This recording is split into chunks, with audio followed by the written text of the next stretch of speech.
जय हिंद विद्यार्थियों। आज के क्लास में हम लोग पृथ्वी के परिमंडल के बारे में जानकारी प्राप्त करेंगे। आइए देखते हैं कि पृथ्वी के परिमंडल को कितने भागों में बांटा गया है। तो ध्यान रखना है कि पृथ्वी के परिमंडल को तीन भागों में बांटा गया है। पृथ्वी के परिमंडल को तीन भागों में बांटा गया है। पृथ्वी के परिमंडल को कितने भागों में बांटा गया है? तीन भागों में बांटा गया है। ये कौन कौन सा है? पृथ्वी के परिमंडल कौन कौन सा है? अगर आप लोग जानते होंगे तो कमेंट कीजिएगा। पृथ्वी के तीन परिमंडल है।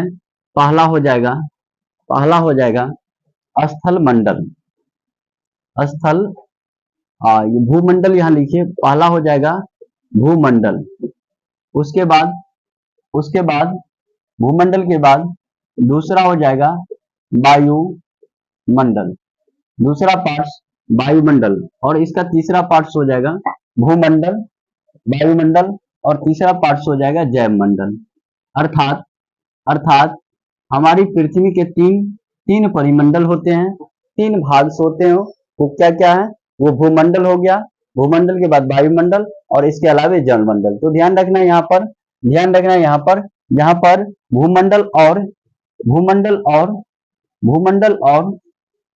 वायुमंडल जो है मिलेंगे, वहां पर जैव मंडल का भी निर्माण होगा।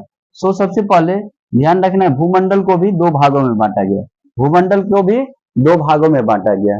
पहला है इसका महाद्वीप।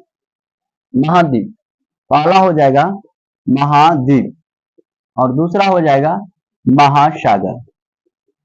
पृथ्वी के भूमंडल क्षेत्र को भी दो भागों में बांटा गया है। पहला महाद्वीप और दूसरा हो जाएगा महासागर।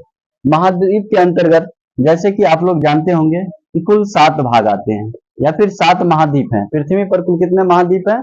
7 महाद्वीप। सबसे बड़ा महाद्वीप एशिया हो जाएगा। कौन कौन? एशिया। यहाँ पर देखिए सबसे बड़ा महाद्वीप जो है एशिया हो जाएगा। एशिया के बाद यूरोप हो जाएगा। यहाँ पर एशिया यूरोप। उसके बाद उत्तरी अमेरिका, ये दक्षिणी अमेरिका और ये अफ्रीका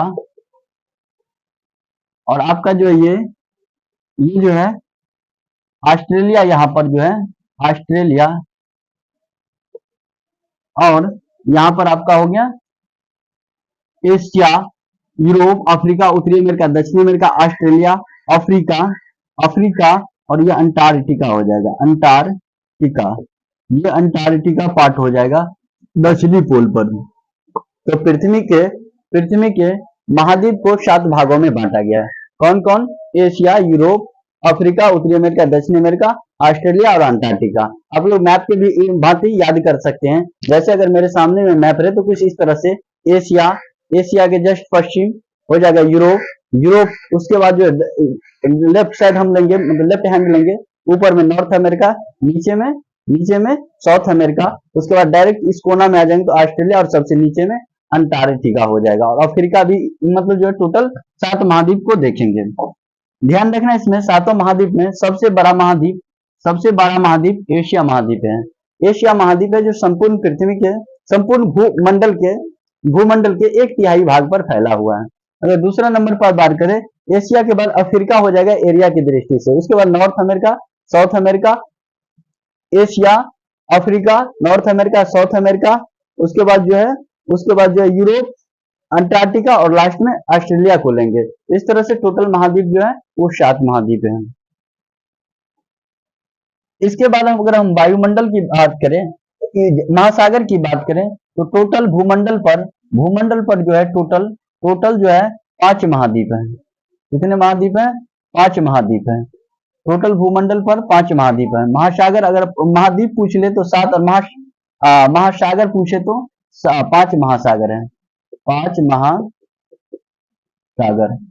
टोटल 5 महासागर है। महाद्वीप 7 है और महासागर की संख्या 5 है संपूर्ण पृथ्वी पर।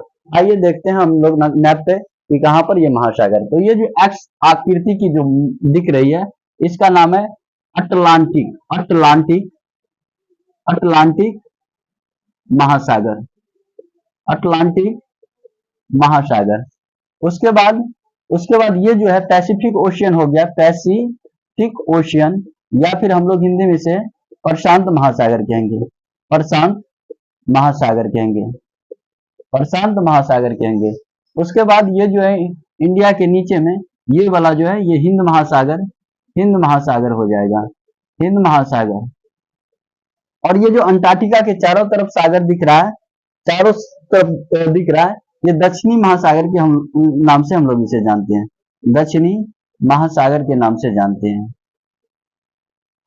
और एक नॉर्थ पोल पर आर्कटिक महासागर, आर्कटिक महासागर के नाम से, आर्कटिक महासागर के नाम से जानते हैं। उत्तरी पोल के चारों तरफ आर्कटिक महासागर है। तो कितना महासागर की संख्या हो गया? 5 हो गया।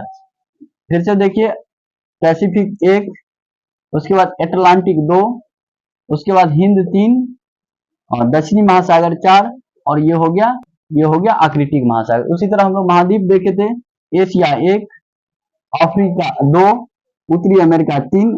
हम लोग क्षेत्रफल की दृष्टि से देख रहे हैं, 4 नंबर पे हो जाएगा दक्षिणी अमेरिका, उसके बाद 5वां नंबर पर यूरोप, 6 नंबर पर हो जाएगा दक्षिणी ये अंटार्कटिका, और 7वां नंबर पर सबसे छोटा महाद्वीप ऑस्ट्रेलिया हो जाएगी, ऑस्ट्रेलिया हो जाएगी।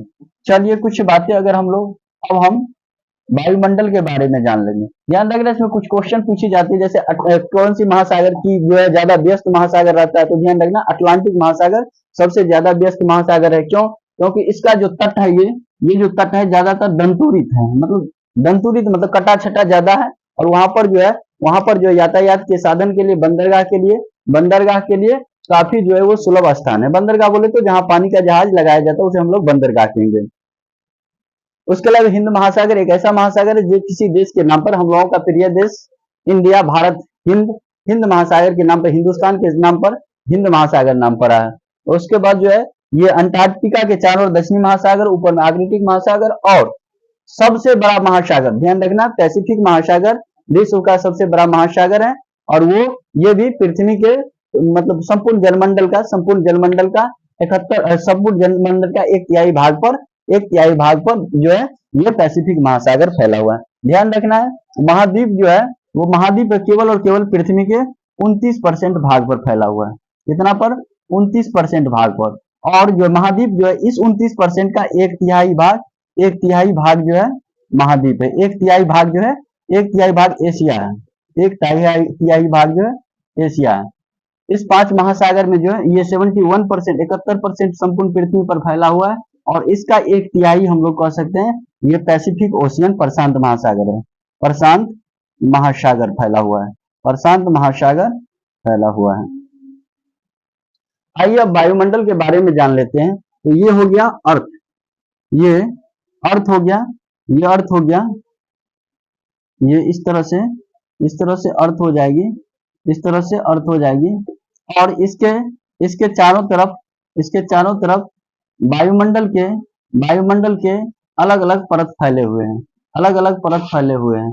जैसे ये अलग अलग परत फैले हुए हैं, जिसे हम लोग क्रमशः क्षोभ मंडल, उसके बाद समताप मंडल,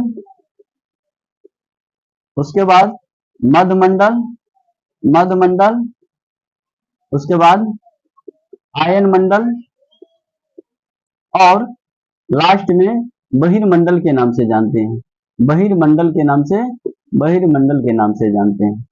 हमारी जो पृथ्वी के चारों तरफ वायु फैली हुई है ये 1600 किलोमीटर तक फैली हुई है, 1600 किलोमीटर तक फैली हुई है। हमारी जो पृथ्वी के चारों ओर वायुमंडल फैली हुई है ये 1600 किलोमीटर। और ये पृथ्वी से हमारा जो वायुमंडल है गुरुत्वाकर्षण बल के कारण मतलब जो है जकड़े हुए है, मतलब पृथ्वी से दूर नहीं जाती हैं। जैसे जैसे हम लोग पृथ्वी के ऊपर जाते हैं, जैसे पृथ्वी के जितना ऊपर जाएंगे वायुमंडल की सघनता कम होती जाती है। जैसे आप लोग देखे होंगे कोई पर्वतारोही पहाड़ पर चढ़ाई करता है तो अपने साथ ऑक्सीजन का सिलेंडर ले जाता है। इसका मतलब ये हुआ ऊपर में जैसे जाएंगे तो वायुमंडल कम हो जाएगा, उसमें ऑक्सीजन की मात्रा कम होगी, और जैसे ऊपर जाने के पश्चात ऑक्सीजन कम हो जाएगी, इसलिए वो ऑक्सीजन अपने साथ में ले जाते हैं। क्षोभ मंडल की बात करें तो इसमें जो जितना मौसमी घटना होता है, वर्षा, उसके बाद जो है तरी झंझा मतलब बिजली चमकना, बिजली गिरना, ये सब सारा के सारा क्षोभ मंडल में मिलते हैं। समताप मंडल जो है जहाज उड़ाने, एरोप्लेन उड़ाने के लिए अच्छा माना जाता है। मध्यमंडल की बात करें तो यहाँ उल्का पिंड जो है आके जल जाते हैं। उसके बाद आयन मंडल में रेडियो तरंगे जो है परावर्तित होकर के पृथ्वी पर गिरती है। और बहिर्मंडल का जो है इस तरह से जो है बहिर्मंडल का इसमें जो है उतना वैल्यूबल नहीं है, लेकिन हम लोग इसे परत के रूप में जानेंगे। ध्यान रखना, क्षोभमंडल की अगर हाइट की बात करें तो ये ध्रुवों पर जो है ज्यादा कम होता है, 8 किलोमीटर होता है। लेकिन अगर हम इसे इसे विषुवत वृत्त पर बात करें, पृथ्वी के विषुवत वृत्त पर या विषुवत रेखा पर बात करें तो ये 18 किलोमीटर तक हो जाती है। 18 किलोमीटर तो हो गया, 8 से 13 किलोमीटर, इसे याद रखना है, 8 से 13 किलोमीटर। अब देखिए यहाँ पर देख लीजिए, ये हो गया ये हो गया ये हो गया जलमंडल, ये हो गया स्थल मंडल, और ये हो गया वायुमंडल। जलमंडल, स्थल मंडल और वायुमंडल, ये तीनों जो है, ये तीनों जो इतना ही क्षेत्र में मिल रहा है, ये इतना ही क्षेत्र में मिल रहा है। तो ये जो क्षेत्र है ये जैव मंडल के नाम से जाना जाता है। किसके नाम से? जैव मंडल के नाम से। ये जैव मंडल के नाम से जाना जाता है। तो पृथ्वी के, हमारी पृथ्वी जो है, जैसे कि आप लोग पहले ही जानते होंगे कि हमारी पृथ्वी जो है जीवन दायनी, या फिर पृथ्वी पर ही केवल हमारे सौरमंडल में जितने भी ग्रह हैं, टोटल 8 ग्रह हैं। इन 8 ग्रहों में से केवल और केवल पृथ्वी को ही जीवन दायनी कही गई है। अर्थात यहाँ पर ही आपको जल मिलेंगे, वायु मिलेंगे, स्थल मिलेंगे, और कहीं दूसरे अगर ग्रह की बात करें तो वहां जल मिलेंगे तो वायु नहीं, वायु मिलेंगे तो जल नहीं, है ना, स्थल मिलेंगे तो जल वायु नहीं। तो केवल और केवल पृथ्वी ही हम लोगों की एक ऐसी ग्रह है जिस पर ये सारी चीजें जो हम लोगों को मिलती है। आप अभी किसी भी परीक्षा की तैयारी करते या फिर किसी भूगोल को लेकर के, भूगोल विषय से को लेकर के काफी परेशान है कि भूगोल विषय में हमको कुछ नहीं समझ में आता है, हमको जो है भूगोल विषय में कुछ नहीं समझ में आता है। और आप किसी भी क्लास में होंगे तो भूगोल के लिए ये सब्जेक्ट पढ़ सकते हैं और अपने भूगोल विषय को बढ़िया बना सकते हैं। इसके अलावा जैसे टीआरई, बीपीएससी टीआरई, एसआई, दरोगा, इसके अलावा कोई भी एसएससी, बिहार पुलिस इत्यादि कोई भी एग्जाम की तैयारी करते होंगे तो भूगोल विषय पर आपकी पकड़ नहीं बनती है, तो निश्चित तौर पे इस क्लास को कीजिएगा। आई होप निश्चित तौर पे आप इसे लर्न कर पाएंगे और चीजें को अच्छी तरह समझ पाएंगे। अगर आप लोगों को ये वीडियो अच्छा लगा तो लाइक कर देना है, लाइक कर दीजिएगा। और तत्पश्चात इसी तरह की वीडियो अगर आप लोग चाह रहे हैं तो निश्चित तौर पे कमेंट कीजिएगा। आज के वीडियो में हम लोग इतना ही रखेंगे और इससे अगली बातें जो है, अगली टॉपिक जो है हम लोग अगले क्लास में सीखेंगे। That's all in this video. Thank you.